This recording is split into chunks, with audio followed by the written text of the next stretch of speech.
मोहिनी एकादशी। वैशाख मास के शुक्ल पक्ष की एकादशी को मोहिनी एकादशी कहा जाता है। यह एकादशी सब पापों को हरने वाली है। इस व्रत को रखने वाले जातक है मोहजाल तथा पातकों से छुटकारा पा जाते हैं। मोह से छुटकारा पाने की कामना रखने वाले इंसान के लिए बहुत उत्तम है मोहिनी एकादशी का व्रत। मोहिनी एकादशी व्रत विधि। व्रत के दिन व्रतधारी को सुबह ब्रह्मा मुहूर्त में उठकर सभी दैनिक कार्य स्नानादि करके पूजा स्थल पर बैठे चौकी रखें। अब भगवान विष्णु के मोहिनी स्वरूप का या मां लक्ष्मी सहित भगवान विष्णु का चित्र स्थापित करें।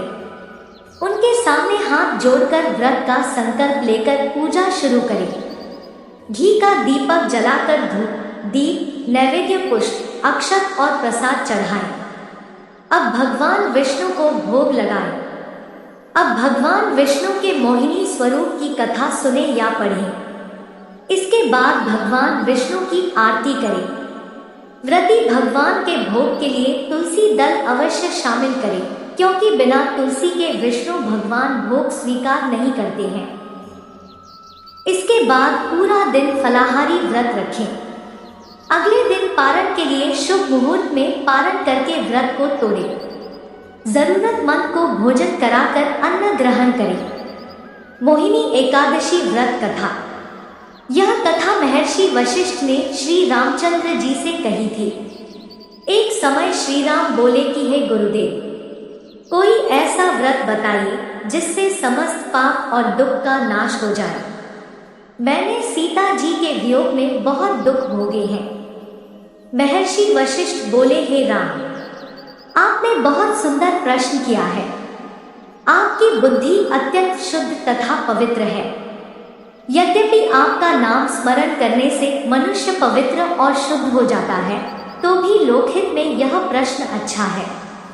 वैशाख मास में जो एकादशी आती है उसका नाम मोहिनी एकादशी है। इसका व्रत करने से मनुष्य सब पापों तथा दुखों से छूटकर मोहजाल से मुक्त हो जाता है।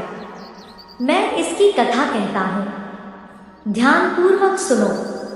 सरस्वती नदी के तट पर भद्रावती नाम की एक नगरी में द्युतिमान नामक चंद्रवंशी राजा राज करता था।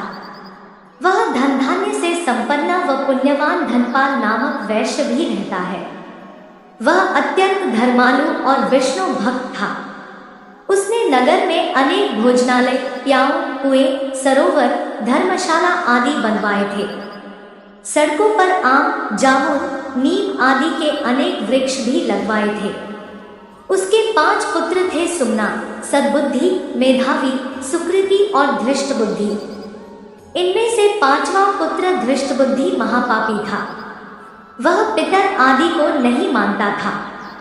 वह वेश्या, दुराचारी मनुष्यों की संगति में रहकर जुआ खेलता और परस्त्री के साथ भोगविलास करता तथा मद्यमांस का सेवन करता था। इसी प्रकार अनेक कुकर्मों में वह पिता के धन को नष्ट करता रहता था। इन्हीं कारणों से त्रस्त होकर पिता ने उसे घर से निकाल दिया था। घर से बाहर निकलने के बाद वह अपने गहने कपड़े बेचकर अपना निर्वाह करने लगा। जब सब कुछ नष्ट हो गया तो वेश्या और दुराचारी साथियों ने उसका साथ छोड़ दिया। अब वह भूख प्यास से अति दुखी रहने लगा। कोई सहारा न देख चोरी करना सीख गया। एक बार वह पकड़ा गया तो वैश्य का पुत्र जानकर चेतावनी देकर छोड़ दिया गया, मगर दूसरी बार फिर पकड़ में आ गया। राजा की आज्ञा से इस बार उसे कारागार में डाल दिया गया। कारागार में उसे अत्यंत दुख दिए गए। बाद में राजा ने उसे नगरी से निकल जाने को कहा। वह नगरी से निकल वन में चला गया। वहां वन्य पशु पक्षियों को मारकर खाने लगा।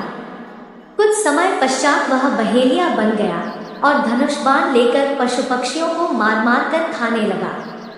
एक दिन भूख प्यास से व्यथित होकर वह खाने की तलाश में घूमता हुआ कौंडिन्य ऋषि के आश्रम में पहुंच गया। उस समय वैशाख मास था और ऋषि गंगा स्नान करके आ रहे थे। उनके भीगे वस्त्रों के छींटे उस पर पड़ने से उसे कुछ सद्बुद्धि प्राप्त हुई। वह कौंडिन्य मुनि से हाथ जोड़कर कहने लगा कि हे मुनि, मैंने जीवन में बहुत पाप किए हैं।